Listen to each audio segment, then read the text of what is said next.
রাশিয়াকে পরাজিত করবে ইউক্রেন, এমন স্বপ্ন দেশটির পশ্চিমা বন্ধুরাও দেখতে সাহস পাচ্ছে না। এত বড় আশা কেউ করতে পারছে না কেন?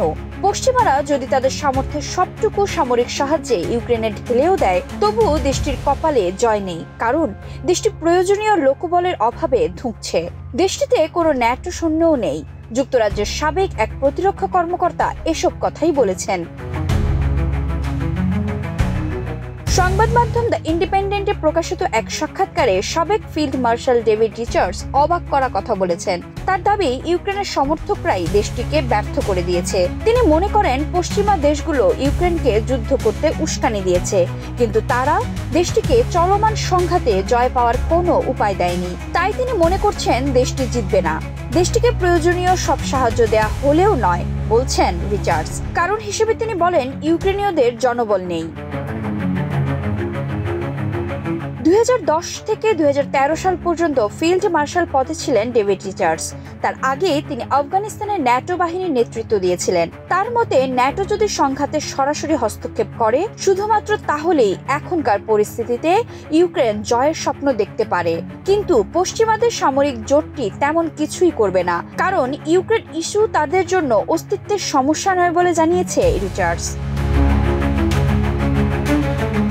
রিচার্ডস মনে করেন পশ্চিমারা রাশিয়ার সঙ্গে এক ধরনের হাইব্রিড যুদ্ধে জড়িয়ে পড়েছে, কিন্তু তা তো সরাসরি গোলাগুলি বিনিময়ের মতো যুদ্ধ নয়।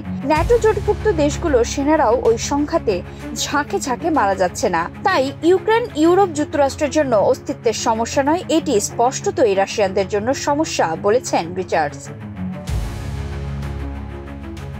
ইউক্রেনীয় সেনাবাহিনী কয়েক মাস ধরে রাশিয়ার বিরুদ্ধে দাঁড়াতেই পারছে না। রাশিয়ান সামরিক বাহিনী ডনবাস এবং ইউক্রেনের ডিনিপ্রোপেট্রোভস্ক অঞ্চলে জয়যাত্রা অব্যাহত রেখেছে। রাশিয়ান কর্মকর্তারা বলেছেন, পশ্চিমা সামরিক সহায়তা ইউক্রেন এখনো যেটুকু পাচ্ছে তা বন্ধ করে দেয়া হলে কয়েক সপ্তাহের মধ্যেই ইউক্রেন ভেঙে চুরে পড়বে। রাশিয়া বলেছে তারা সংঘাতের কূটনৈতিক সমাধানের দরজা খোলা রেখেছে, তবে তার জন্য দেশটির জাতীয় নিরাপত্তা স্বার্থ বিবেচনা করতে হবে।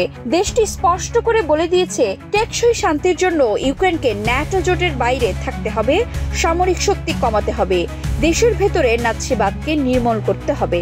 এছাড়াও ইউক্রেনের বেশ কিছু অংশের মানুষ রাশিয়ায় যুক্ত হতে চায়। ইউক্রেনকে ওই বাস্তবতাও মেনে নিতে বলেছে রাশিয়া।